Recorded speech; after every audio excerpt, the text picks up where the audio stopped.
नाज़िन मुल्क अंदर corona virus 15 हयातियुनि खे गिड़काए वरितो। गुज़िरियल 24 कलाकनि दौरान 655 नवां केस साम्हूं अची विया। कराची में कोरोना वायरस जे केसनि में इज़ाफ़े खां पोइ मुख़्तलिफ़ इलाइक़नि में माइक्रो स्मार्ट लॉकडाउन लॻायो वियो।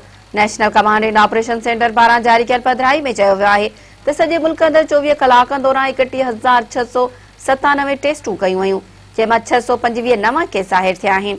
जंहिं खां पोइ कोरोना मरीज़नि जो अंगु वधी 3,13,431 थी वियो आहे।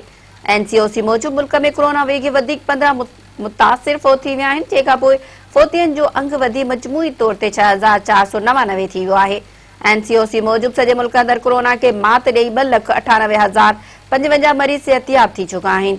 हिन वक़्तु इलाज हेठि कोरोना मुतासिरनि जो अंगु 8,877 रहिजी वियो आहे, जंहिं मां 480 मरीज़नि जी हालत ॻणिती जोगी आहे। हुन कराची अंदर केसनि में इज़ाफ़े खां पोइ शहर जे मुख़्तलिफ़ इलाइक़नि में माइक्रो स्मार्ट लॉकडाउन लॻायो वियो आहे।